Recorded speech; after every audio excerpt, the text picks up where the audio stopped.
Hello friends, CSC exam India पर आपका स्वागत है। दोस्तों, बीपीओ एग्जाम स्पेशल क्लासेस के अंतर्गत हम लोग पंचायती राज व्यवस्था पढ़ रहे थे और पंचायती राज व्यवस्था के अंतर्गत ही आपकी योजनाएं ये भी आपके सिलेबस में दी गई हैं। अब यहाँ पर योजना काफ़ी जो है विस्तृत रूप में यहाँ पर पढ़ना है आपको, क्योंकि योजना से काफ़ी ज़्यादा मार्क्स के आपके क्वेश्चन आने हैं। यहाँ पर हमने देखिए आपको जो योजनाएँ कराई हैं उसमें से अब कुछ योजनाएँ आपकी बची हुई हैं। 2 से 4 दिनों में ये आपकी योजना समाप्त हो जाएगी। इसके बाद आपकी रिवीजन क्लासेस यहाँ पर बीपीओ एग्जाम के लिए चलेंगी, क्योंकि आपका एग्जाम होने वाला है। और इसके अलावा कुछ टेस्ट भी आपके बचे हुए हैं, जो कंप्लीट आपका जो फुल मॉक टेस्ट है वो भी यहाँ पर जो बचे हुए हैं करा दिए जाएंगे। और इसके साथ ही यहाँ पर कुछ जो सब्जेक्ट के 1-2 वीडियो बचे हुए हैं वो भी आपका लगभग यहाँ पर कंप्लीट करा दिया जाएगा 2 से 4-5 दिनों में। तो यहाँ पर पूरा लगभग आपका कोर्स कंप्लीट हो जाएगा। उसके बाद रिवीजन क्लास आपका यहाँ पर शुरू होगा, जिसमें आप पूरे कोर्स का रिवीजन कम से कम समय में यहाँ पर करेंगे। और दोस्तों, यहाँ पर देखिए योजना क्योंकि काफ़ी इंपॉर्टेंट है, यहाँ पर हमने आपको बताया था कि केंद्र सरकार से संबंधित जो योजनाएँ हैं वो यहाँ पर हम करा रहे हैं। इसके बाद आपकी राज्य सरकार की योजनाएं यहाँ पर आएंगी। तो राज्य सरकार की योजनाएं आपकी 1 से 2 वीडियो में लगभग पूरी कवर यहाँ पर हम करा देंगे। अभी हम लोग केंद्र सरकार की योजनाएं जो पढ़ रहे हैं उसमें 2014 से पहले की सभी योजनाएं लगभग हमने करा दी है। अब यहाँ पर 2014 की बाद की योजनाएं हम लोग देख रहे हैं, जिसमें से लगभग 2014 की योजनाएं यहाँ पर हो चुकी हैं। और यहाँ पर आज हम लोग देखेंगे 2015 की योजनाएँ। 2015 की जो योजना है उसमें ये हम 2 पार्टों में आपको कवर कराएंगे। आज आपका ये पहला है 2015 की जो भी इंपॉर्टेंट योजनाएं हैं, क्योंकि देखिए अधिकतर आपकी योजनाएं जो आएंगी वो 2014 से बाद की आएंगी। इससे पहली वाली योजना से यदि क्वेश्चन आएगा भी, वैसे तो ना के बराबर यहाँ पर उम्मीद है ना आए क्वेश्चन, तो एक या दो के लगभग ही क्वेश्चन आएंगे। बाकी क्योंकि काफ़ी क्वेश्चन आपकी योजनाएं से आने हैं, तो बाकी जितने भी क्वेश्चन बचेंगे 10 से 12-13 क्वेश्चन वो आपके सब 2014 से बाद की योजना से ही रिलेटेड आएंगे। ठीक है, तो इसके बाद की योजना आप यहाँ पर अच्छे से कवर कीजिएगा। उसी के क्रम में यहाँ पर देखिए 2015 की महत्वपूर्ण योजनाएं हम यहाँ पर आपके लिए करा रहे हैं। इसको पूरा जो है अच्छे से यहाँ पर आप एक बार वीडियो भी देख लेंगे तो आपको समझ में आ जाएगा। इसके अलावा इसका पीडीएफ हम अपने टेलीग्राम चैनल पर दे देते हैं, तो लिंक डिस्क्रिप्शन बॉक्स में टेलीग्राम चैनल भी आप ज्वाइन कर सकते हैं। वहाँ से इसका पीडीएफ आपको मिल जाएगा, जिससे आप रिवीजन कर सकते हैं। देखिए ये हम बिल्कुल विस्तृत रूप में करा रहे हैं आपकी योजनाएं। कहीं भी आपको इस तरह का वीडियो नहीं देखने को मिलेगा जिसमें आपका क्वेश्चन किसी भी तरह का आता है तो आप आसानी से इसको सॉल्व कर लेंगे। ठीक है, क्योंकि योजना से क्वेश्चन आपके स्टेटमेंट टाइप के ही अधिकतर क्वेश्चन आपको देखने को मिलेंगे। ठीक है, और क्योंकि यूपीटीपीएससी की तरफ से क्वेश्चन अब जो पूछे जा रहे हैं वो इजी क्वेश्चन अब किसी भी लेवल में नहीं पूछे जा रहे हैं। आप देख रहे होंगे पिछले जो भी एग्जाम हुए हैं यूपीटीपीएससी अब अच्छे लेवल के क्वेश्चन यहाँ पर जो है आपके लिए ला रही है। और मेंस एग्जाम आपका ये है, तो यहाँ पर आपको क्वालिफाई करना काफ़ी ज़रूरी हो जाता है। तो योजना को अच्छे से कवर यहाँ पर कीजिएगा। बाकी चैप्टर्स भी हमने कराए हुए हैं, जो 1-2 चैप्टर बचे हुए हैं वो भी जल्द यहाँ पर हम करा देंगे आपके। जो आपका यहाँ पर देखिए जो आपकी संबंधित है पंचायती राज व्यवस्था से। तो यहाँ पर देखिए योजना 2015 की शुरू करने से पहले यहाँ पर नीति आयोग को हम समझ लेते हैं, क्योंकि जो है नीति आयोग की स्थापना भी आपकी 2015 में ही हुई है, तो इसीलिए हमने इसको यहाँ पर ले लिया है नीति आयोग को। हालांकि इसके बारे में आप लोगों को पता होगा, लेकिन फिर भी थोड़ा सा इसको हम लोग देख लेते हैं। देखिए नीति आयोग से पहले इसका नाम जो था योजना आयोग था, प्लानिंग कमीशन, सभी को पता होगा। और इसकी शुरुआत जो हुई थी 15 मार्च 1950 को एक गैर संवैधानिक निकाय के रूप में हुई थी। अभी भी ये क्या है, अभी भी ये आपका गैर संवैधानिक निकाय है। देखिए इजी क्वेश्चन यदि यहाँ से आता है नीति आयोग से, तो आपका सीधे सीधे पूछा जा सकता है नीति आयोग किस प्रकार का जो है आयोग है। तो उसमें 4 आपके ऑप्शन होंगे, संवैधिक होता है, संवैधानिक होता है, गैर संवैधानिक होता है, या अदर कोई भी ऑप्शन एक दे सकते हैं। तो इस तरह आपके क्वेश्चन आते हैं। तो इस तरह के इजी क्वेश्चन भी यदि आप पढ़े नहीं है तो वहाँ से गलतियाँ होने के भी चांस आपके बढ़ जाते हैं, क्योंकि इजी क्वेश्चन भी कभी कभी गलत हो जाते हैं ना पढ़ने की वजह से। तो आपका योजना आयोग यानी कि नीति आयोग क्या है, गैर संवैधानिक निकाय है। ठीक है, इसके अलावा इसका नाम बदला गया था 1 जनवरी 2015 को। ठीक है, 1 जनवरी 2015 को जो योजना आयोग था उसका नाम बदल के नीति आयोग कर दिया गया था, NITI। और इसका फुल फॉर्म जरूर ध्यान रखिएगा। यहाँ पर नीति का फुल फॉर्म होता है national, N for national, I for institute, for T for transforming और I फॉर फिर इंडिया आपका। तो national institute for transforming India, ये आपका नीति आयोग का फुल फॉर्म है। नेक्स्ट यहाँ पे देखिए इसका मुख्य कार्य क्या करता है आपका, ये भी क्वेश्चन आ सकता है, नीति आयोग का कार्य क्या है। तो 4 ऑप्शन आपके होंगे, क्योंकि लॉन्ग आपके ऑप्शन रहते हैं इस तरह का, क्योंकि आपका पेपर ही इस प्रकार का है। इसमें जो क्वेश्चन आएंगे उसका ऑप्शन आएंगे वो लॉन्ग टाइप के ही आपको देखने को मिलेंगे। 1 लाइनर मतलब कि एक वर्ड का ऑप्शन आपको बहुत कम देखने को मिलेगा। यहाँ पे देखिए या स्टेटमेंट वाइज भी आपका क्वेश्चन आ सकता है। तो यहाँ पर देखिए नीति आयोग करता क्या है, तो भारत सरकार द्वारा एक कार्यकारी आदेश पारित किया गया था, तो इसको नीति आयोग बना दिया गया था, जिसके माध्यम से योजना आयोग को समाप्त कर दिया गया, नीति आयोग की स्थापना कर दी गई। योजना आयोग का गठन जो किया गया था शुरू में पंचवर्षीय योजनाओं को तैयार करने और राज्यों और मंत्रालयों के धन के वितरण के कार्यों के साथ किया गया था। शुरू में पंचवर्षीय योजनाओं को देखती थी, क्योंकि आप सभी लोग जानते हैं पंचवर्षीय योजना जरूर रीड कर लीजिएगा। हमने पूरा यहाँ पर डिटेल वीडियो पेड कोर्स में करा भी रखा है। तो पंचवर्षीय योजना काफ़ी इंपॉर्टेंट है, यहाँ से क्वेश्चन 100% आपका आना है। तो यहाँ पे देखिए, और इसके और भी काम है काफ़ी। National institute for transforming India स्वास्थ्य, शिक्षा और उनसे संबंधित विभिन्न नीतियों से संबंधित विभिन्न मुद्दों पर सरकार को सलाह देने के लिए जिम्मेदार है। ठीक है, तो एक लाइन में पूरी डिफिनीशन ये आपकी हो जाती है नीति आयोग की। इसके बाद बाकी चीज़ें भी इसी से रिलेटेड लिखी गई हैं। इस PDF को आप डाउनलोड करके पढ़ लीजिएगा, क्योंकि हर एक चीज़ यहाँ पर हम नहीं आपको बताएंगे, आपको रीड करना पड़ेगा। जो इंपॉर्टेंट जो बातें हैं वो हम आपको बता दे रहे हैं यहाँ पर। नेक्स्ट यहाँ पे देखिए, नीति आयोग की संरचना की बात करें तो इसमें अध्यक्ष इसका जो होता है वो प्रधानमंत्री होता है। जो भी वर्तमान प्रधानमंत्री होगा वो ऑटोमेटिक नीति आयोग का अध्यक्ष हो जाएगा। ठीक है, उपाध्यक्ष ये जो होता है वो प्रधानमंत्री द्वारा नियुक्त किया जाता है। यहाँ पर आपको इसका उपाध्यक्ष जो है वर्तमान में जो उपाध्यक्ष हैं उनके नाम आपको यहाँ पर याद करना होगा। यदि आप जानते हैं तो आप कमेंट जरूर करिएगा यहाँ पर कि नीति आयोग का वर्तमान जो है उपाध्यक्ष कौन है। बाकी यहाँ पर इससे ज़्यादा कोई चीज़ यहाँ पर जानने लायक नहीं है, बस अध्यक्ष और उपाध्यक्ष से क्वेश्चन आपके आते हैं। बाकी इसके कुछ सदस्य होते हैं और काफ़ी जो है सदस्य से कभी कभी स्टेटमेंट वाइज क्वेश्चन आता है तो पूछ लिया जाता है। तो यहाँ पे देख लीजिए, जो सदस्य होते हैं भारत सरकार के सचिव, ये मुख्य कार्यकारी अधिकारी, ये सब एक प्रकार से सदस्य ही होते हैं, क्योंकि अध्यक्ष और उपाध्यक्ष को छोड़कर बाकी यहाँ पर लगभग इसके नीति आयोग के सदस्य लोग यहाँ पर होते हैं। नेक्स्ट यहाँ पे देखिए, सभी राज्यों के मुख्यमंत्री और जो केंद्र शासित के उपराज्यपाल हैं वो भी इनके परिषद के सदस्य होते हैं। नेक्स्ट यहाँ पर देखिए, योजना हमारी यहाँ से आज स्टार्ट होती है। पहली योजना हमने जो यहाँ पर ली हुई है वो है बेटी बचाओ बेटी पढ़ाओ योजना, और इसके बारे में यहाँ पर हम लोग देखते हैं डिटेल में। तो देखिए, बेटी बचाओ बेटी पढ़ाओ योजना जो शुरू की गई थी 22 जनवरी 2015, सबसे पहले डेट। योजना में हमने आपको 3 से 4 चीज़ें बताई थी कि क्या क्या आ सकता है। एक डेट आ सकता है, एक आ सकता है आपका जो है कहाँ से शुरू की गई थी। ठीक है, इसके अलावा यहाँ पर मंत्रालय आपका पूछा जा सकता है, और चौथा आपका उद्देश्य पूछा जा सकता है। तो ये 4 चीज़ें आप नॉर्मल पढ़ के जाइए। यदि आप पूरा नहीं पढ़ना चाहते योजना को तो ये 4 चीज़ें आप जरूर योजना में देख लीजिएगा, जो मेन योजनाएँ हैं आपके लिए। वहाँ से आपको उद्देश्य पढ़ लेते हैं तो उससे काफ़ी चीज़ें क्लियर हो जाएंगी। बाकी डायरेक्ट क्वेश्चन आपका आता है तो डेट, मंत्रालय और इनसे क्वेश्चन आपका आएगा। यदि आता है तो आप कर लेंगे आसानी से। तो यहाँ पे देखिए, पानीपत हरियाणा में इसको शुरू किया गया था, और इसका जो मुख्य रूप से उद्देश्य की बात करें, लिंग चयनात्मक गर्भपात। देखिए, कभी कभी क्या होता है, जो आपका ऑप्शन रहता है उसमें हिंदी में ऐसे भाषा का प्रयोग किया रहता है जिसको आप सही से पढ़ेंगे तभी समझ में आएगा।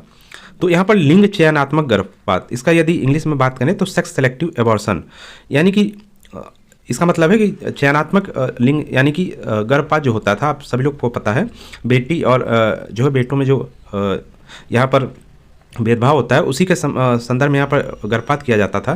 तो उसी को रोकने के उद्देश्य से, इसके अलावा गिरते बाल लिंगानुपात को संवर्धित करने के उद्देश्य से योजना शुरू की गई थी। नेक्स्ट यहाँ पे देखिए, इस योजना का उद्देश्य लिंग आधारित भेदभाव को रोकने और बालिकाओं के कल्याण में सुधार करना है। यह 3 महत्वपूर्ण क्षेत्रों पर ध्यान केंद्रित करता है। एक, शिक्षा, जीवन रक्षा और बालिकाओं की सुरक्षा। तो क्योंकि योजना का नाम ही है बेटी बचाओ बेटी पढ़ाओ, तो ये 3 उद्देश्य इसके कौन कौन हो गए। लड़कियों का जन्म से ही, यानी कि जन्म लेने से पहले से ही उनको यहाँ पर बचाने का उद्देश्य है, और जन्म लेने के बाद उनका शिक्षा, जीवन रक्षा जो कि जन्म से पहले से है, जन्म के बाद भी, इसके अलावा बालिकाओं की सुरक्षा, ये इसके उद्देश्य रखे गए थे। नेक्स्ट यहाँ पे देखिए, यह योजना महिला एवं बाल विकास मंत्रालय, ध्यान रखिएगा, स्वास्थ्य एवं परिवार कल्याण मंत्रालय, ये यहाँ पर 3 मंत्रालय आपको देखने को मिलेंगे। पहला हो गया आपका महिला एवं बाल विकास मंत्रालय, दूसरा स्वास्थ्य एवं परिवार कल्याण मंत्रालय, और तीसरा हो गया आपका शिक्षा मंत्रालय। ये 3 मंत्रालय यहाँ पर मुख्य रूप से इस योजना के लिए जो है जिम्मेदार हैं, यानी इनका कार्यान्वयन जो होता है इस योजना का इन 3 मंत्रालयों द्वारा मिलकर किया जाता है। ठीक है, नेक्स्ट यहाँ पे देखिए, ये पॉइंट ज़्यादा इंपॉर्टेंट यहाँ पर नहीं है। नेक्स्ट देख लीजिए, जो मुख्य उद्देश्य यहाँ पर है, देख लीजिएगा इसको जल्दी से। यहाँ पर लिंग आधारित चयन की रोकथाम, बालिकाओं के अस्तित्व और सुरक्षा को सुनिश्चित करना, बालिकाओं के लिए शिक्षा की उचित व्यवस्था और उनकी भागीदारी सुनिश्चित करना, बालिकाओं के अधिकारों की रक्षा करना। नेक्स्ट यहाँ पे देखिए, ये योजना आपकी यहाँ पर समाप्त होती है। इसमें लगभग इतना ही आपका यहाँ से क्वेश्चन बनेगा। बाकी यहाँ पर नेक्स्ट हमारी जो योजना है सुकन्या समृद्धि योजना, इसके बारे में देख लेते हैं यहाँ पर। इसकी जो शुरुआत हुई थी 22 जनवरी 2015 को हुई थी और वित्त मंत्रालय जो है द्वारा इसको संचालित किया जाता है। तो 2 क्वेश्चन आपके यहाँ से डायरेक्ट बन सकते हैं। और नेक्स्ट यहाँ पे देखिए, शुरू की गई इसको जो शुरू किया गया था लड़कियों के लिए विशेष जमा योजना है। यानी कि ये क्या है, विशेष जमा योजना है, यानी कुल मिला के रुपयों के जमा करने से संबंधित ये योजना है। यह बेटी बचाओ बेटी पढ़ाओ अभियान का हिस्सा है। यानी कि जो आपने ऊपर जो योजना पढ़ी, कौन सी, बेटी बचाओ बेटी पढ़ाओ, उसी योजना का ये हिस्सा है। ठीक है। नेक्स्ट यहाँ पे देखिएगा, इसका उद्देश्य बालिकाओं की शिक्षा और विवाह के खर्चों से संबंधित है। 14 दिसंबर 2014 को भारत सरकार द्वारा अधिसूचित यह योजना माता पिता को अपनी बेटी, देखिए स्टार्ट तो हुई थी आपकी इस दिन और ये इसकी अधिसूचना पहले ही यहाँ पर निकाली गई थी। अपनी बेटी के भविष्य के लिए बचत करने के लिए प्रोत्साहित करती है। SSY, ये इसका मतलब है, SSY का मतलब है सुकन्या समृद्धि योजना। देखिए शॉर्ट फॉर्म भी आपको ध्यान रखना जरूरी है, क्योंकि क्वेश्चन जो आपका एग्जाम जो UPTPSC कराएगा, जो भी कराएगा अपने वैसे PTPSC यहाँ पर आपका आप किस एजेंसी को देता है या खुद यहाँ पर कंडक्ट कराएगा। तो यहाँ पर देखिए क्या होता है, यहाँ पर शॉर्ट फॉर्म ज़्यादा यहाँ पर आपके एग्जाम यानी कि क्वेश्चन पेपर में दे दिए जाते हैं। तो यहाँ पर शॉर्ट फॉर्म कभी कभी क्या होता है कि ध्यान से हट जाता है या याद नहीं रहता है, तो इस कारण से उस क्वेश्चन का आंसर भी आप नहीं कर पाएंगे। आप जानते हुए भी उस क्वेश्चन का आंसर नहीं कर पाएंगे, क्योंकि वहाँ पर फुल फॉर्म कहीं लिखा ही नहीं रहेगा। इसलिए यहाँ पर शॉर्ट फॉर्म को भी या आपको ध्यान रखना जरूरी है, इसको भी जरूर ध्यान रखिएगा। ये सुकन्या समृद्धि योजना यानी कि SSY, इसके ऊपर वाला आपका क्या था, बेटी बचाओ बेटी पढ़ाओ अभियान, तो इसका भी शॉर्ट फॉर्म आप ध्यान रखिएगा। तो नेक्स्ट यहाँ पे देखिए, SSY के लिए आवेदन डाकघरों या HDFC बैंक, एक्सिस बैंक या ICICI बैंक सहित सार्वजनिक क्षेत्र के बैंकों के माध्यम से जमा किए जा सकते हैं। यानी ये योजना सरकार द्वारा शुरू की गई थी, लेकिन इसका जो कार्यान्वयन है वो वित्त मंत्रालय, क्योंकि वित्त मंत्रालय इन सबसे रिलेटेड है, तो वो सब बैंकों द्वारा या डाक, क्योंकि डाक में भी आपका बैंक खाता होता है, तो वहाँ से भी आप इस योजना का लाभ यहाँ पर ले सकते हैं।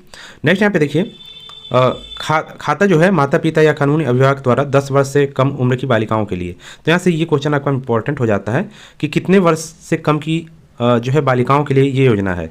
ठीक है, स्टेटमेंट में यदि ये देगा तो ये पॉइंट जरूर वहाँ पर आपका इससे रिलेटेड मिलेगा, या डायरेक्ट क्वेश्चन भी आ सकता है, तो सीधे ईयर वहाँ पर आपका पूछा जा सकता है। तो 10 वर्ष से कम उम्र, यानी 10 वर्ष या 10 वर्ष से कम, इससे ऊपर नहीं होना चाहिए। नेक्स्ट यहाँ पे देखिए, उनके लिए ये योजना है, ध्यान रखिएगा। इसके अलावा यहाँ पर देखिए, प्रति बच्चे एक खाते तक सीमित है। परिवारों को अधिकतम 2 SSY खाते खोलने की अनुमति है, यानी एक परिवार में अधिकतम 2 खाते ही खुल सकते हैं, 2 से ज़्यादा नहीं।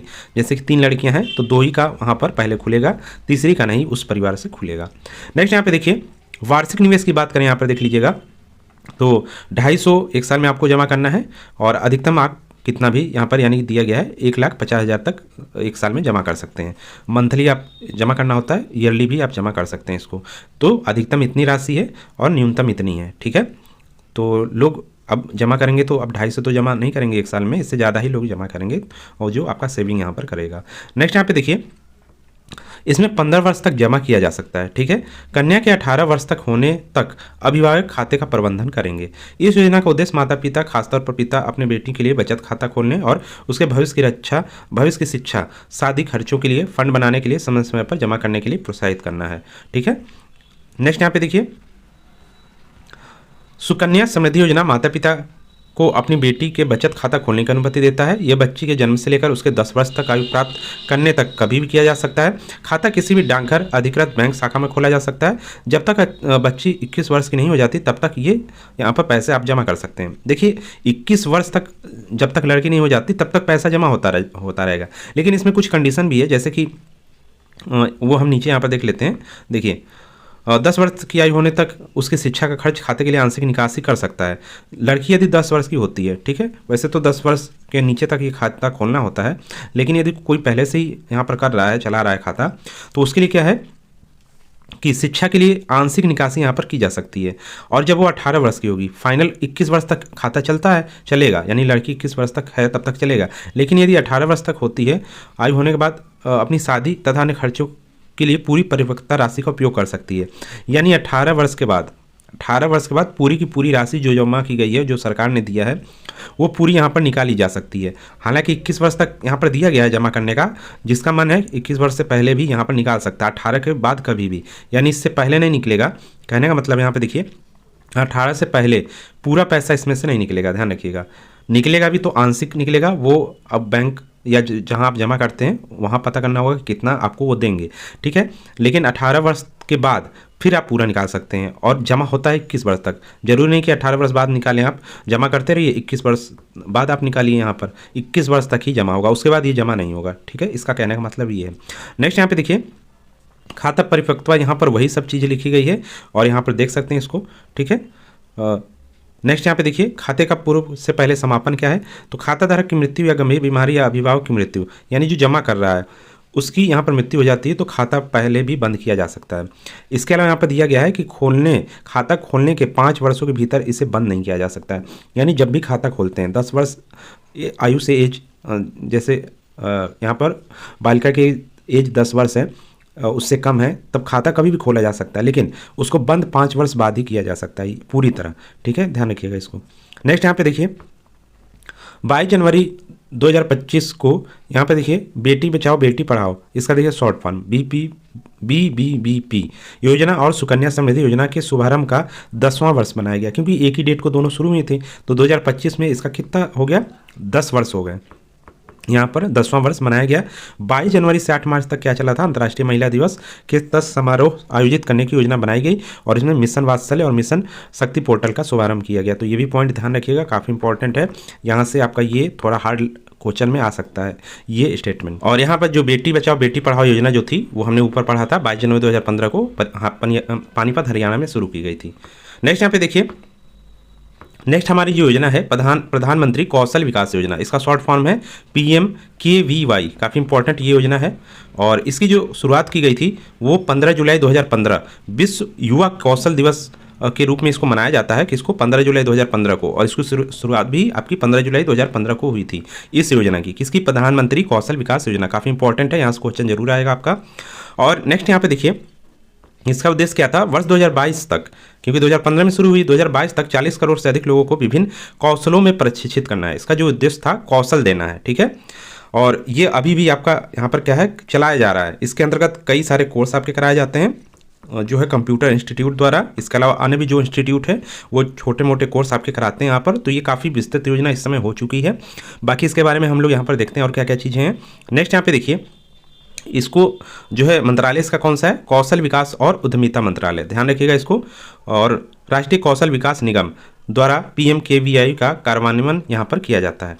नेक्स्ट यहाँ पे देखिए, अब यहाँ पे एज ध्यान रखिएगा आप लोग, 15 से 29 वर्ष की आयु के बीच भारतीय राष्ट्रीय का कोई भी युवा इस योजना के लिए आवेदन करने के लिए पात्र है। हालांकि मुख्य फोकस किस पे किया गया है, स्कूल कॉलेज छोड़ने वाले बेरोजगार लोगों पर। यहाँ पर देखिए PMKVY जो है वो यहाँ पर 3 चरणों में आप इसको देखेंगे, तो 3 चरणों में इसको एक्सटेंड किया गया है बार बार। तो पहला जो आपका आया था प्रधानमंत्री कौशल विकास योजना 1.0, ठीक है, इसको बोल सकते हैं। और इसमें कुछ यहाँ पर कार्य किए गए थे, इसको रीड कीजिएगा यहाँ पर PDF में, या यहाँ पर वीडियो पॉज करके एक बार इसको रीड कर लीजिएगा, स्क्रीनशॉट भी आप लिख सकते हैं। उसके बाद यहाँ पर आया PMKVY यानी प्रधानमंत्री कौशल विकास योजना 2.0। उसमें क्या किया, ये शुरू कब हुआ था, 2016 में, ठीक है, 16 से 20 4 साल के लिए। और ये वर्जन 2 था। और इसमें क्या किया गया यहाँ पर दिया गया है आपका। नेक्स्ट यहाँ पर इसके उद्देश्य दे दिया गया है, जो आपका PMKVY 2.0 शुरू हुआ था उसका उद्देश्य यहाँ पर दे दिया गया है, उद्देश्य जरूर रीड कर लीजिएगा। नेक्स्ट यहाँ पर आपका इसका तीसरा वर्जन आया था, आपका तीसरा वर्जन आपका 2020-21 के लिए आया था, क्योंकि इससे पहले वाला 2020 तक था, 2020 में ख़त्म हुआ। उसके बाद 2020-21 के लिए पायलट के आधार पर तैनात किया गया। और 2021-26 तक जो है दूसरे चरण इसी का सेकंड चरण आपका 2021-26 तक शुरू होगा, ठीक है। इसी में आपका 2020-21 फिर 21 से 26 यही योजना आपका 3 चलेगी 26 तक। नेक्स्ट यहाँ पे देखिए इसका उद्देश्य दिया गया है, इसको आप वीडियो पॉज करके रीड कीजिए या PDF डाउनलोड करके रीड कर लीजिएगा। नेक्स्ट यहाँ पर हम लोग चलते हैं, यहाँ पे देखिए हमने संक्षेप में भी दे दिया है इसी को, जो आपका वर्जन आया हुआ था PMKVY का, तो PMKVY वर्जन 1। उसके बाद आपका वर्जन 1 मेन आपका था जो शुरू हुआ था। उसके बाद जो है आपका वर्जन 2 है यहाँ पर। उसके बाद वर्जन यहाँ पर 3 है, ये आपका पूरा यहाँ पर है। दोस्तों यदि आपको बीपीओ एग्जाम से रिलेटेड कंप्लीट नोट्स चाहिए जिसमें आपके सारे सब्जेक्ट हैं और इसके साथ ही टेस्ट सीरीज भी है, 45 टेस्ट हैं जिसमें से 35 में आपके सब्जेक्ट वाइज यहाँ पर टॉपिक वाइज टेस्ट हैं और 10 टेस्ट यहाँ पर फुल मॉक है। ठीक है, काफ़ी अच्छी तैयारी यहाँ पर हो जाएगी लास्ट समय में आपकी और अच्छा स्कोर आप इस जो है टेस्ट सीरीज के माध्यम से कर सकते हैं। और यहाँ पर कोर्स भी है और टेस्ट भी है, दोनों का कंप्लीट आप लेंगे तो 299 का है। केवल यदि आप टेस्ट सीरीज लेना चाहते हैं जिसमें आपको 45 यहाँ पर टेस्ट मिलेंगे वो आपका 110 यानी 110 रुपये का है। तो इसको आप इस नंबर पे पेमेंट करके स्क्रीनशॉट इसी नंबर पे व्हाट्सएप कर देंगे तो हम आपको पेड बैच मेड कर लेंगे। चलिए नेक्स्ट देखते हैं यहाँ पर प्रधानमंत्री मुद्रा योजना। नेक्स्ट हमारी योजना है प्रधानमंत्री मुद्रा योजना, पीएम मुद्रा इसको कहा जाता है। और यहाँ पर मुद्रा का फुल फॉर्म जरूर ध्यान रखिएगा, हमको ऐसा लग रहा है कि ये क्वेश्चन आपके एग्जाम में जरूर आएगा, मुद्रा का फुल फॉर्म। तो यहाँ पे देखिए मुद्रा का फुल फॉर्म क्या है, micro unit development and refinance agency. ठीक है, ध्यान रखिएगा इसको। देश में सूक्ष्म लघु एवं मध्यम उद्यमों की स्थापना के लिए के वित्त पोषण के लिए प्रधानमंत्री मुद्रा योजना की स्थापना की गई। इसका शॉर्ट फॉर्म क्या है, PMMY। ठीक है, प्रधानमंत्री मुद्रा योजना। तो ये क्या करता है मुख्य रूप से, यहाँ पे देखिए इसकी शुरुआत देख लेते हैं। 8 अप्रैल 2015 को की गई थी और ये वित्त मंत्रालय के द्वारा संचालित होता है। ठीक है, और यहाँ पे देखिए मुद्रा बैंक की स्थापना सिडबी बैंक की पूर्ण स्वामित्व वाली कंपनी के रूप में की गई है जिसका उद्देश्य भारत में अनफंडेड MSME को निधि देना था, जिसका मुद्रा बैंक गैर कॉर्पोरेट कृषि सूक्ष्म और लघु उद्यमों को 10 लाख तक लोन प्राप्त करता है। तो ये मुख्य रूप से सिडबी बैंक की जो है सहायता के रूप में इसको स्थापना की गई थी, यानी कि इसका जो कार्यान्वयन सिडबी द्वारा ही किया जाता है मुद्रा बैंक का। ठीक है, जैसे मुद्रा बैंक के द्वारा आपको लोन दिया जाता है, ये योजना है मुद्रा बैंक, लोन आपकी बैंक देगी और बैंक सिडबी जो है सिडबी के द्वारा यहाँ पर संचालित की जाएगी। ये है इसका कनेक्शन, यहाँ पर कुल मिला के ये दिया गया है। नेक्स्ट यहाँ पे देखिए भारतीय लघु उद्योग विकास बैंक सिडबी है क्या, यहाँ पर देख लीजिएगा सिडबी है क्या, क्योंकि यहाँ से भी क्वेश्चन आपका बन सकता है। तो सिडबी एक स्वतंत्र वित्तीय संस्थान है, वित्तीय मतलब जो है लोन देती है। ठीक है, वित्तीय संस्थान है। इसका उद्देश्य सूक्ष्म लघु और मध्यम उद्यमों के विकास और विकास में सहायता करना है। ठीक है, उत्पादन रोजगार और निर्यात के मामले में राष्ट्रीय अर्थव्यवस्था में महत्वपूर्ण योगदान इसका है। सिडबी की स्थापना सूक्ष्म लघु और मध्यम उद्यमों को ऋण के प्रवाह को सुगम बनाने, मजबूत करने और MSME के पारिस्थितिक तंत्र को विकास और वित्तीय अंतराल को दूर करने के लिए की गई थी। तो यहाँ पे सबसे पहले आपको जानना होगा कि MSME मुख्य रूप से है क्या। ठीक है, तो MSME देखिए क्या होता है, जैसे कोई भी बिजनेस स्टार्ट होता है तो वो पहले स्मॉल स्तर पर स्टार्ट होता है। कोई भी बिजनेस आप शुरू करेंगे तो पहले उसको छोटे रूप में आप स्टार्ट करते हैं, तो वो छोटे रूप का जो बिजनेस होता है उसी को यहाँ पर MSME बोला जाता है। ठीक है, और ये MSME ऐसा नहीं कि छोटा ही रहता है, बड़े बड़े आपके जो होते हैं ये बिजनेस आपका बड़ा भी हो सकता है, पूरे जो है इंडिया लेवल पे जा सकता है, पूरे वर्ल्ड वाइड लेवल पे जा सकता है, लेकिन उसकी जो शुरुआत होती है वो MSME के तौर पे होती है छोटे लेवल पे। अब छोटे लेवल पे कोई बिजनेस शुरू करना चाहता है और उसके पास पैसों की कमी हो रही है तो वो MSME ये जो बनाया गया आपका मंत्रालय उसके द्वारा यहाँ पर क्या है लोन प्रोवाइड करती है या उसको रेगुलेट करती है। ठीक है, MSME यहाँ पर आपका मंत्रालय भी है, तो ये कुल मिला के यहाँ पर MSME का ये तात्पर्य है। यहाँ पर सिडबी के बारे में दिया गया है, रीड कर लीजिएगा। सिडबी से ज़्यादा आपका जो है मेन डायरेक्ट क्वेश्चन एक ही आएगा, सिडबी क्या है और इसकी स्थापना कब हुई थी, ये सब आ सकता है। बाकी यहाँ पर कुछ कार्य भी इसके दिए गए हैं, आप देख सकते हैं, और कार्य से भी आपका क्वेश्चन आ सकता है। तो यहाँ पर देखिए सिडबी भारत सरकार के विभिन्न मंत्रालयों जैसे MSME मंत्रालय, कपड़ा मंत्रालय, वाणिज्य और उद्योग मंत्रालय, खाद्य प्रसंस्करण और उद्योग मंत्रालय आदि के लिए नोडल कार्यान्वयन एजेंसी है, यानी इन सब के लिए जो है वर्क कराती है सिडबी। ठीक है, तो यहाँ पर इसको ध्यान रखिएगा। कुल मिला के ये सब जो है उद्योग से रिलेटेड कार्यों के लिए यहाँ पर है, सीधे सीधे आप इसको ध्यान रखिएगा। वित्त देती है, सहायता प्रदान करती है। इसके अलावा प्रधानमंत्री योजना की मुख्य विशेषताएं यहाँ पर दी गई हैं, क्या विशेषताएं इसकी थी। और यहाँ पर सबसे इम्पोर्टेंट जो यहाँ पर इस योजना का क्या है, PM जो है मुद्रा योजना जो आपकी है, यहाँ पर 3 से 4 श्रेणियों में, पहले तो 3 श्रेणियाँ थी, बाद में अभी हाल ही में इसको जो है एक श्रेणी और इसमें बढ़ाई गई है। तो 4 श्रेणियों में यहाँ पर आपको लोन यहाँ पर दिया जाता है आपके व्यवसाय के हिसाब से। तो यहाँ पर देखिए उसको को हम लोग यहाँ पर देखेंगे। पहली जो इसकी श्रेणी है वो है आपकी शिशु श्रेणी। इसमें जो ऋण की सीमा होती है वो 50,000 तक, यानी कि आपका छोटा बिजनेस है काफ़ी और उसमें कम पैसे की आपको ज़रूरत है, तो आप फिर शिशु श्रेणी में आप लोन लेंगे। ठीक है, तो यहाँ पर मुद्रा योजना के तहत आपको ये लोन मिलता है, तो 50,000 तक आपका लोन इससे मिलता है। इसके अलावा किशोर श्रेणी का ऋण है, इसमें 50,000 से 5 लाख तक की सीमा है। इसके अलावा तरुण श्रेणी है, इसमें 5 लाख से 10 लाख तक की सीमा है। इसके अलावा जो हाल ही में अभी आपका जो है आया हुआ है वो तरुण प्लस श्रेणी है, इसमें जो लोन की सीमा बढ़ाकर कर दी गई है 10 लाख से 20 लाख रुपए। ठीक है, 20 लाख तक इसमें आप लोन ले सकते हैं। तो ये आपका यहाँ पर 4 श्रेणियाँ, इसको ध्यान जरूर रखिएगा। और यहाँ पे देखिए कौन यहाँ पर लोन ले सकता है, किस प्रकार का व्यक्ति है, तो उसको उत्पादन में शामिल होना चाहिए, कोई ना कोई गैर कृषि क्षेत्र होना चाहिए। एक कोई आपका पास गैर, जैसा कोई कृषि वाला भी व्यक्ति है तो उसके पास एक गैर कृषि क्षेत्र होना चाहिए जिसमें वो वर्क करे, उत्पादन में या तो हो, या प्रसंस्करण में हो, या व्यापार कोई करता हो, या सेवा क्षेत्र में हो। तो इस तरह का कोई वर्क वो करता हो तो उसको एमएसएमई यानी मुद्रा प्रधानमंत्री मुद्रा योजना की तरफ से वो लोन ले सकता है। नेक्स्ट यहाँ पे देखिएगा, यहाँ पर जो मुद्रा लोन देती है वो भारतीय नागरिकों को इसका लाभ उठाने के लिए वित्त संस्थान, बैंक या गैर बैंकिंग वित्तीय संस्थान एनबीएफसी से संपर्क करना होगा। ठीक है, या तो बैंक में आप संपर्क करिए, या एनबीएफसी भी होती हैं। एनबीएफसी होती हैं गैर बैंकिंग वित्तीय संस्थान, तो वो बैंक तो नहीं होती हैं लेकिन वो आपको डायरेक्ट लोन देती हैं। ठीक है, तो वो होती हैं गैर बैंकिंग वित्तीय कंपनियाँ। ठीक है, तो वहाँ से भी लोन आपको मिल जाएगा। नेक्स्ट यहाँ पे देखिएगा, और यहाँ पे देखिए हमने बताया भी हुआ है आपको कि गैर बैंकिंग वित्तीय कंपनियां होती क्या है, एनबीएफसी होती क्या है, इसको आप जरूर रीड कर लीजिएगा, यहाँ से क्वेश्चन आएगा, इसका स्क्रीनशॉट आप ले सकते हैं और इसको रीड कर लीजिएगा। नेक्स्ट चलिए हम लोग योजना देखते हैं, उजाला योजना। तो देखिए उजाला योजना के बारे में यहाँ पर हम लोग बात करें तो इसकी जो शुरुआत हुई थी वो 1 मई 2015 को हुई थी।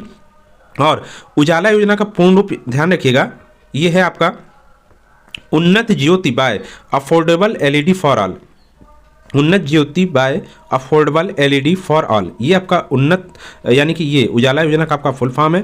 और इसका जो मंत्रालय है वो ऊर्जा मंत्रालय है। ठीक है, तो मंत्रालय यहाँ पर कुछ कुछ का तो आप ऑटोमेटिक याद कर लेंगे क्योंकि ऊर्जा से रिलेटेड ये है उजाला योजना, तो ऊर्जा मंत्रालय होगा। ठीक है, नेक्स्ट यहाँ पे देखिए इसके बारे में कुछ चीज़ें लिखी गई हैं। यहाँ पर मुख्य रूप से उजाला योजना है क्या, इसका उद्देश्य देख लीजिएगा। यहाँ पर मुख्य रूप से आपको एलईडी लाइटें जो इसके द्वारा दी जानी थी, और शुरू में आपको मिली भी होगी 40% कम रेट पर ये एलईडी आपको दी जानी थी। तो यही उजाला योजना यही है, इसमें ज़्यादा कुछ है नहीं।